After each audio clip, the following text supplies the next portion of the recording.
जय माता दी। राधे राधे प्रिय दर्शकों, आप सभी का अपने ओम आस्था परिवार में बहुत बहुत स्वागत है। प्रिय साथियों, महाशिवरात्रि नज़दीक आ गई है, अर्थात 26 फरवरी 2025 को शिवरात्रि का व्रत है। महादेव की पूजा पाठ का वर्णन है, महादेव का अभिषेक है। कहते हैं, शास्त्रों में कहा गया है कि इस दिन महाशिव जी जो शिव भगवान हैं, इसी दिन पार्थिव अर्थात शिवलिंग के रूप में प्रकट हुए थे, इसलिए इस दिन शिवरात्रि मनाई जाती है। और इसी दिन महादेव का बर्थडे है। कुछ लोग शास्त्रों में, कुछ लोग कहते हैं कि शिव जी का विवाह भी हुआ था।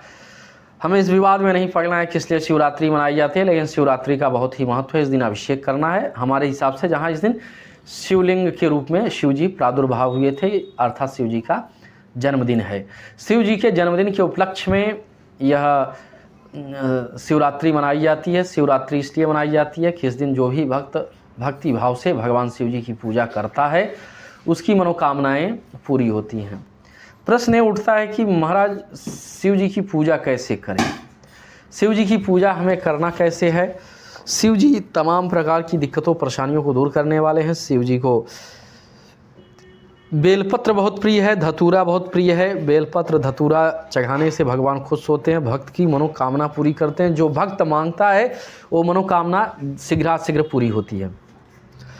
अब बात करें महाराज नॉर्मली पूजन कैसे करें, हम आपको बताते हैं। पूजन करने का विधान ये है कि पहले शिव जी को पास जाएं, 1 लोटा जल चढ़ाएं, फिर दूध चढ़ाएं, फिर पंचामृत चढ़ाएं। पंचामृत चढ़ाने के बाद फिर भगवान को शुद्ध जल से स्नान कराएं। इसके बाद आपको शहद हो तो शहद से स्नान कराएं, घी से स्नान कराएं, शक्कर से स्नान कराएं, भस्म से स्नान कराएं, अष्टगंध से स्नान कराएं, केसर से स्नान कराएं। जो भी यथा उपलब्ध सामग्री हो उसके अनुसार भगवान का बढ़िया से अभिषेक करना चाहिए। फिर शुद्ध जल से अभिषेक करना चाहिए। शुद्ध जल से स्नान करने के बाद दूध से भगवान शिव जी का अभिषेक करना चाहिए। गन्ने के रस से अभिषेक करना चाहिए। अभिषेक करने के बाद महादेव को बढ़िया से पोंछना चाहिए। उसके बाद चमेली के तेल से शिवलिंग को मालिश करना चाहिए। उसके बाद शिव जी को ऊपर बेलपत्र चढ़ाना चाहिए, फूल, सफ़ेद फूल चढ़ाना चाहिए, चावल चढ़ाना चाहिए, काला तिल चढ़ाना चाहिए, जव चढ़ाना चाहिए।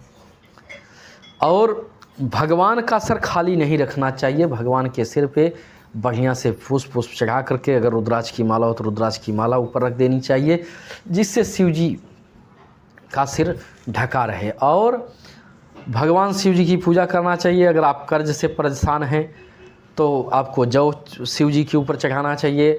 पितृदोष से परेशान है तो काला तिल चढ़ाना चाहिए। मान सम्मान की और प्रतिष्ठा चाहिए आपको तो अक्षत चढ़ाना चाहिए।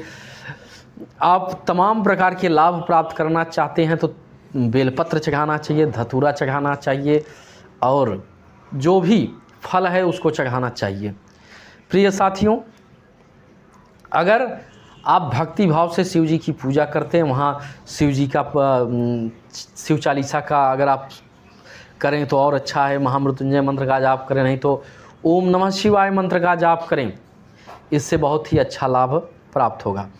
और शिव जी को स्नान कराने के बाद नंदी जी को प्रणाम करें। जो भी आपकी मनोकामना है नंदी जी के कानों में बोलें कि नंदी महाराज हमारी ये मनोकामना है, महादेव से प्रार्थना करिए कि हमारा काम शीघ्रातिशीघ्र हो जाए।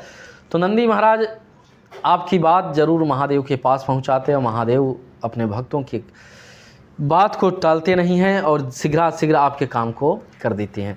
रात्रि का मतलब है रात्रि से जुड़ा हुआ। इसमें 4 पहर की पूजा करनी चाहिए, सुबह, दोपहर, फिर शाम को, फिर रात्रि में। अगर मध्य रात्रि में भी करो तो 5 पहर की पूजा हो जाए, 5 पहर अभिषेक किया जाए तो महादेव की विशेष कृपा आपके ऊपर बनी रहती है। इसलिए शिवरात्रि की पूजा बहुत ज़रूरी है। अब शिवरात्रि को शिव जी को दुर्वा चढ़ाने से क्या होता है, दुर्वा अगर आप शिव जी को चढ़ाते हो शिवरात्रि तो आपको घर नहीं है तो जल्दी से जल्दी आपको घर मिलने की संभावना ज़्यादा रहती है। महादेव को केसर आप चढ़ाते हैं तो आपकी मान सम्मान प्रतिष्ठा आपकी बढ़ जाती है। शिव जी को आप शहद चढ़ाते हैं तो आपका स्वास्थ्य उत्तम रहता है। गन्ने के रस से अभिषेक करते हैं तो आपको धन प्राप्ति होती है। दूध से अगर आप अभिषेक करते हैं तो आपको पुत्र पौत्र से संपन्न महादेव करते हैं। अगर आप राई के तेल से महादेव का अभिषेक करते हैं शत्रु का दमन हो जाता है। शर्करा से अगर अभिषेक करते हैं तो आपके धन धान्य की वृद्धि होती है। अगर घी से आप अभिषेक करते हैं तो आपके शरीर के अंदर तमाम प्रकार के गुप्त रोग ठीक हो जाते हैं। इसलिए महादेव की पूजा बहुत ज़रूरी है। शिवरात्रि 26 फरवरी 2025 ईस्वी को दिन बुधवार को पड़ रहा है। बड़ा ही उत्तम अवसर है। जो भी आपके अगल बगल मंदिर हो शिव जी का, वहाँ पे जाए, अथवा मंदिर नहीं है तो जो विदेश में लोग रह रहे हैं उन्हें घर पे ही मिट्टी का शिवलिंग बना करके जल में थाली में बैठा करके अभिषेक करना चाहिए। अगर आप सक्षम हैं तो ब्राह्मण को बुला करके विधि विधान से भगवान शिव जी की पूजा करनी चाहिए और यथा सामर्थ्य अनुसार ब्राह्मण को दान दक्षिणा देना चाहिए, ब्राह्मण को खुश करना चाहिए। भगवान का अभिषेक करके वो पार्थिव शिवलिंग जो है जल में विसर्जित कर देना चाहिए। प्रिय दर्शकों, अगर हमारा वीडियो आपको अच्छा लगा हो तो लाइक और सब्सक्राइब जरूर करें। धन्यवाद। राधे।